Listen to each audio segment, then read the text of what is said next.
Simba es un proyecto gratuito de promoción de la lectura. Ayúdanos a que nuestros libros lleguen a más gente compartiendo lecturas en las redes sociales. Si puedes y quieres, también puedes hacer una donación para mantener el proyecto y posibilitar que nuestra biblioteca siga creciendo.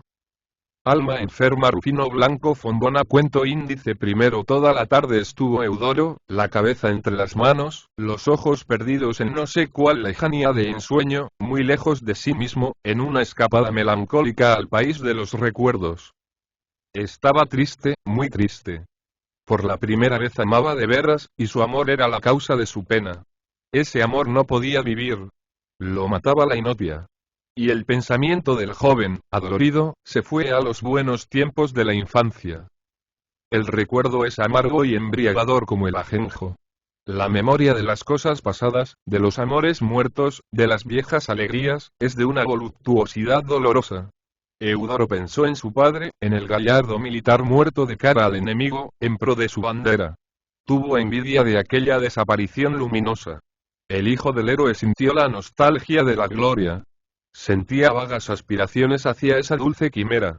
Retoño de una aristócrata, que despreció siempre las clases bajas, y de un soldado, que despreció siempre la vida. Eudoro sentía cómo se alzaban en su corazón desdenes atávicos, cumbres de orgullo, doradas nieblas de vanidad.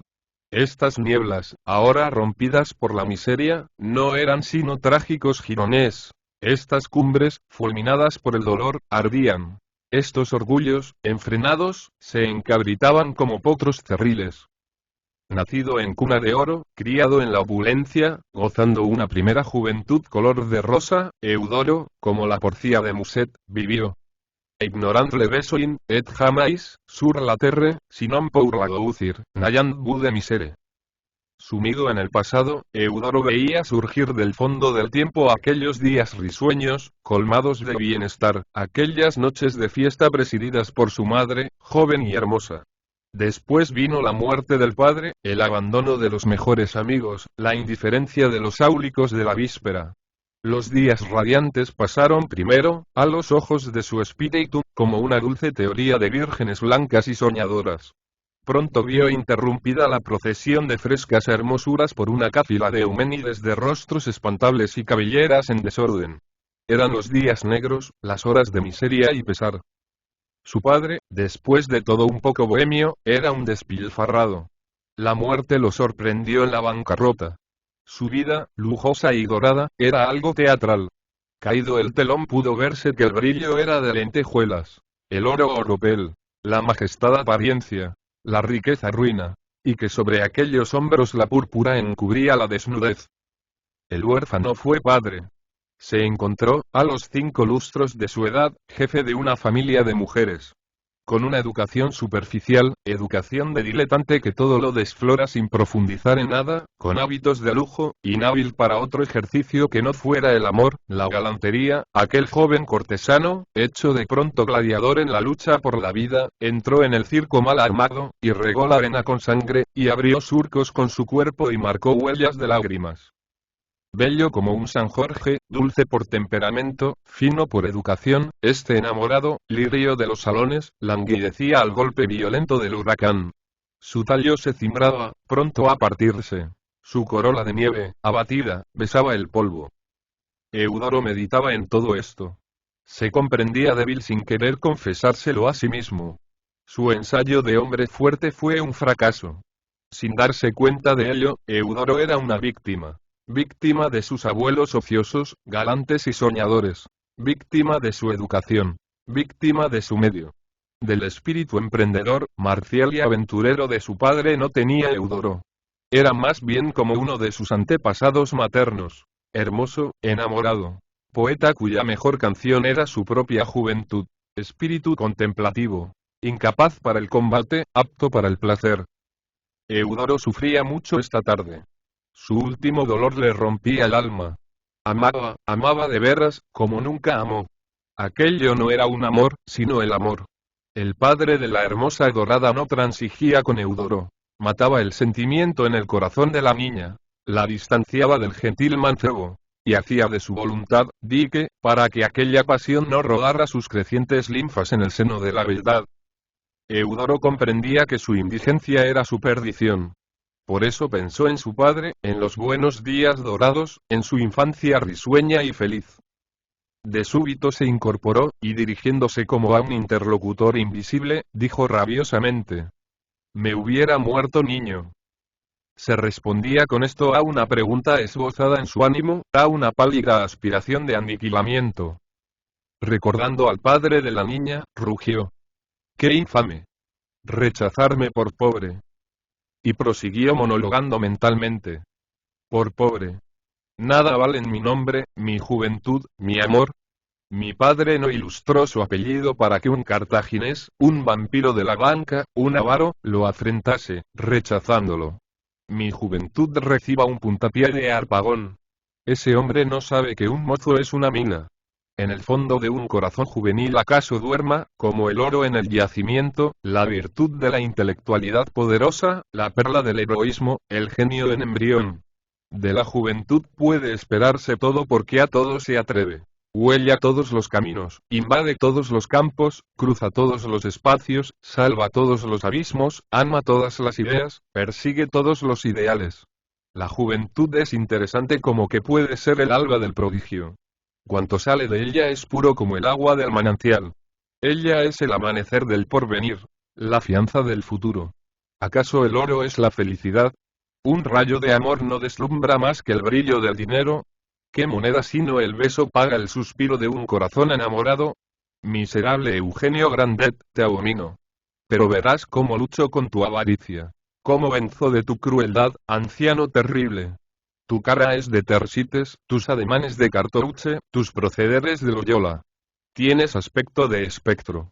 Gavilán, yo arrebataré de tus garras el ave del paraíso. Fatigado el pensamiento de Eudoro, se detuvo al recordar a su amada. Se detuvo en ella, en la memoria de ella, como una paloma anhelante en la cima de un limonero en flor. De nuevo echó a volar, torciendo el rumbo. Y Eudoro se dijo: «No. Yo no debo denigrar de ese hombre. En el fondo procede bien. Su conducta es inspirada en el amor.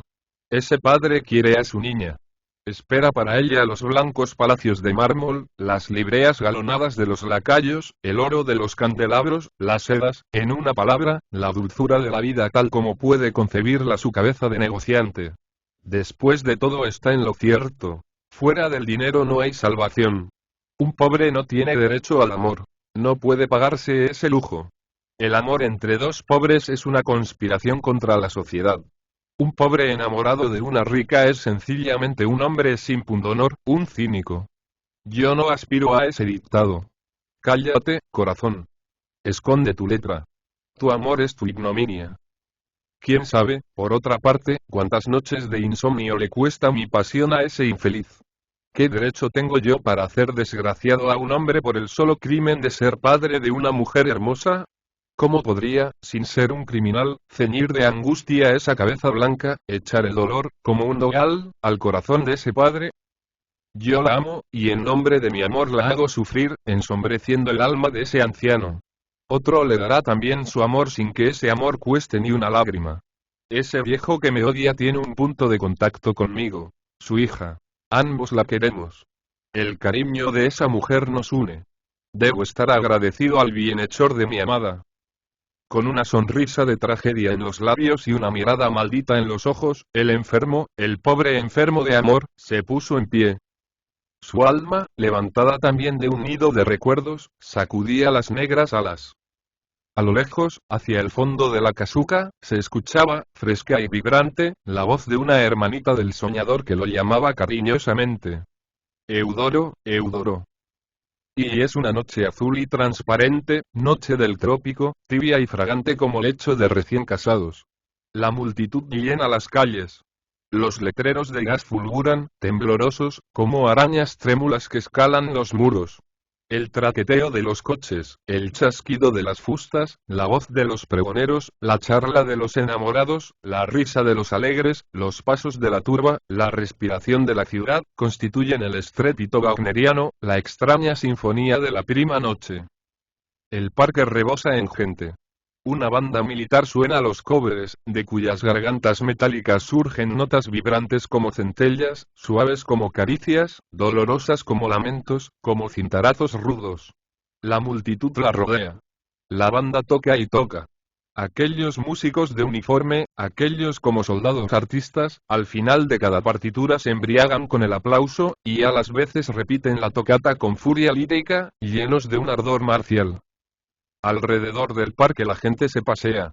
Algunos novios, dulces enemigos, se reconcilian en la penumbra, bajo el follaje. Otros abren su alma, rico estuche de afectos, donde fulgura el amor, ese diamante, como una chispa de sol. En la sombra, al pie de un frondoso árbol, en un banco de piedra, estrecho y rústico, se percibe la figura de Eudoro. Está solo. Medita. Y una como negra nube de dolor oscurece su frente.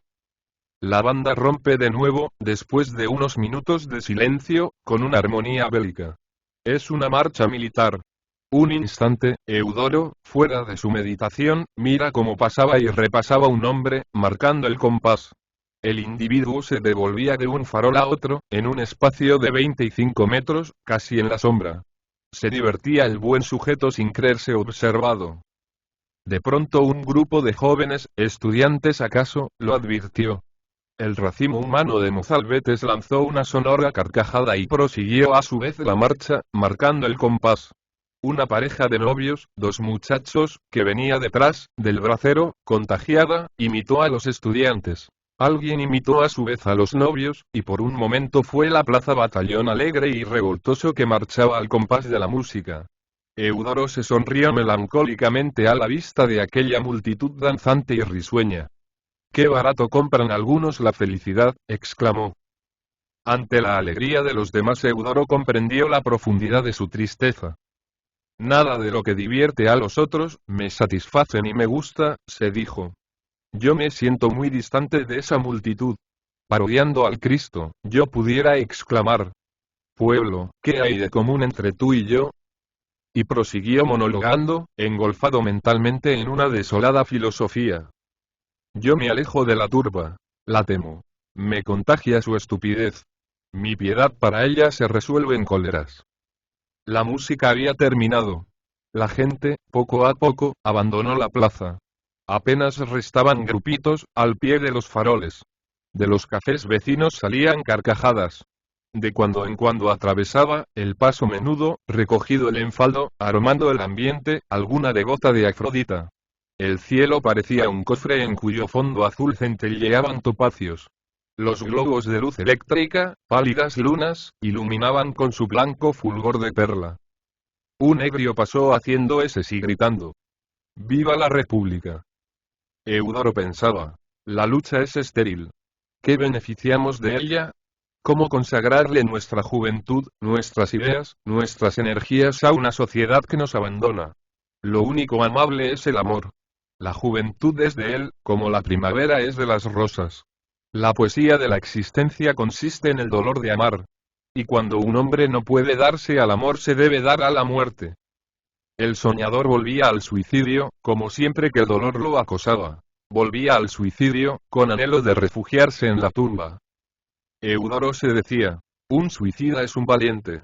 La única puerta por donde puede salir la dignidad del mundo, sin doblegarse, es la del suicidio. Un hombre que se mata a conciencia es un héroe. Todas sus culpas, todas sus flaquezas, todas sus ignominias, si las tuvo, deben ser olvidadas. Ese se ha redimido. La muerte así es un crisol. Sí. El que se aventura a lo desconocido, el que da un puntapié a la existencia, el que se embarca en la barca negra, rumbo a lo ignoto, no teme cuanto existe de más temible. El misterio, la tumba, el olvido, en una palabra, la sombra». Eudoro había cultivado en su alma la idea de la muerte voluntaria, como una flor, y ya la flor daba su aroma fúnebre. Ya era tarde, y en el silencio nocturno, Eudoro oía su propio pensamiento. Un rayo de luna, filtrándose a través del follaje verde, acariciaba como un beso de plata aquel rostro. A esa luz se podían ver las centellas de aquellos ojos húmedos y claros como algas. muy cerca del banco rústico de donde surgía, de cuando en cuando, la voz de Eudoro, en aquel sordo monologar del enamorado, el fauno de bronce de una fuente vomitaba un chorro de agua refrescante. Casi todo el mundo había desaparecido. Un polizonte, de lejos, observaba la actitud sospechosa y escuchaba el lenguaje entrecortado y alarmador de aquel extraño platicante de la medianoche. Por fin se partió. El policía lo miró alejarse. El fauno de la fuente con su faz grotesca y empapada de agua se sonreía al verlo pasar. Y alguno que conociese el lenguaje de los bronces tradujera la pícara sonrisa, el guiño de ojos del fauno, en un reproche por aquel abandono, en un presentimiento de tragedia, en un adiós melancólico. Y Eudoro entró en su casa. El perro, el viejo sultán, lo desconoció y gruñó, pero pronto vino hacia su amo, meneando la cola. La casa dormía. Eudoro entró en su cuarto e hizo luz.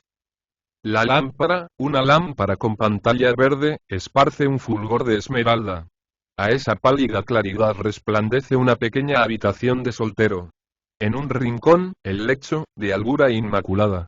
Al otro extremo, el escritorio de Palisandro, mueble antiguo, reliquia del hogar, resto de esplendor salvado milagrosamente. Exornan las paredes algunos cuadros. Una caza de Diana, un caronte feroz y un grupo de vestales. Sobre el escritorio lucen dos grabados, muy modernos. Es el primero un oficial francés, caído en el campo de batalla, la espada rota, sin kepi, desfalleciente.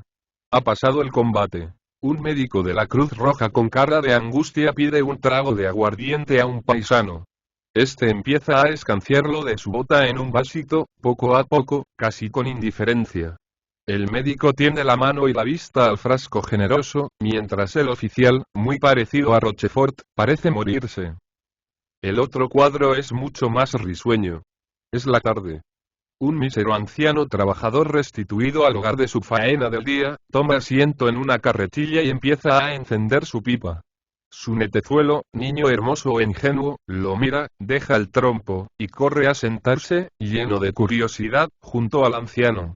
A lo lejos, hacia el fondo de la casa y del cuadro, cruza una mujer llevando un perrol en la mano. ¿Acaso sea la hija del viejo, la madre del muchacho, que vaya a preparar en la cocina el puchero de la tarde?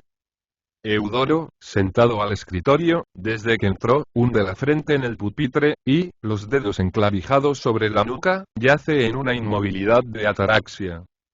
Lentamente alza el joven la pálida cabeza y murmura como si desgarrase el dolor con los dientes. Sí, debo matarme. Hace tiempo aguardo el valor que me acompaña en este momento. Tenía hundidos los ojos, pálido el color, demacrado el semblante.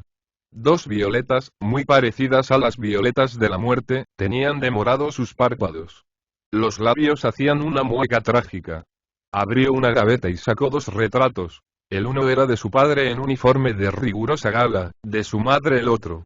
Los miró mucho espacio de tiempo, los besó repetidas veces, los puso contra su corazón como la imagen de una novia, los besó nuevamente, y ante aquellas efigies adoradas rompió a llorar. Al cabo de unos momentos se recobró. Restañó sus lágrimas y convino consigo mismo en que debía proceder. Diferir más su intento era exponerlo a fracasar. Meditarlo era no realizarlo. Creyó bueno escribir, razonar su locura, disculparse. Pero comprendió que necesitaría escribir una obra, no una carta. Tuvo un secreto pudor de su pena. Le repugnaban esos muertos charlatanes. Sin embargo, ¿cómo no decir el último adiós a su pobre madre, a su madre querida, a su madre infeliz, a quien sumía de nuevo en el dolor? ¿Cómo no impetrar perdón de aquella madre a quien abandonaba mísera y viuda? Por fin escribió un pliego bañado en lágrimas. Aquello no era carta sino elegía. No bien hubo concluido tomó una tarjeta, puso 2 líneas, y escribió en la cubierta, en gruesos caracteres, el nombre de su amada. Se levantó y se miró al espejo. Estaba pálido, muy pálido. Su rostro, fino y melancólico, parecía la cara de mármol de un dios. Con mucha calma empezó a cambiarse de ropa. Se amortajaba a sí mismo. La franela limpia que se puso, muy ceñida, dibujaba aquel cuerpo delgaducho y gentil de caballo árabe. Se lavó la cara y las manos. Cepilló sus dientes y sus uñas. y se volvió a mirar en el espejo. Con una extraña coquetería de buen mozo ensayó una sonrisa que resultó una mueca macabra, y comenzó a peinarse cuidadosamente. Se hacía la última toilette. Abrió la ventana. Una ráfaga de brisa y de noche oreó su frente. El cielo, clareante, manchado de nubes, parecía una piel de jaguar, azul y fantástica. De algún corral vecino trajo un soplo de viento el canto varonil y vibrador de un gallo. Eudoro se estremeció. En el silencio de la hora le pareció siniestro aquel canto. Cerró las maderas de la ventana, y tembloroso aún se preguntó: ¿tendré miedo? Pero no. No era miedo. Para llegar a esta resolución extrema, cuántas noches de insomnio, cuántos días de dolor. En el alma de Eudoro se había cumplido un proceso. Ya no le quedaba sino ejecutar lo que tanto meditó, lo que había resuelto en su corazón, de tiempo atrás. Pronto se repuso y prosiguió llevando a término su obra de destrucción con una tranquilidad aterradora. Despachemos, se dijo. Ya es muy tarde. Sacó el reloj del bolsillo del chaleco, vio cómo eran las 4, y lo puso abierto sobre el escritorio. Después tomó su revólver, lo llevó a la luz, hizo girar la masa, y como en un ensayo lo acercó a las sienes. El frío del cañón heló su cuerpo. Un calofrío culebreó por su espina dorsal. De nuevo lo vio, e hizo ademán de morderlo. El acero, destemplando sus dientes, lo obligó a castañetearlos.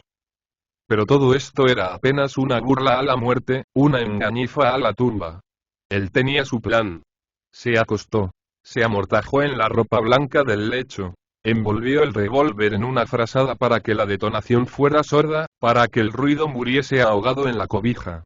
Se tanteó el sitio del corazón. Alzó la franela. Se apoyó el revólver en el pecho, y disparó.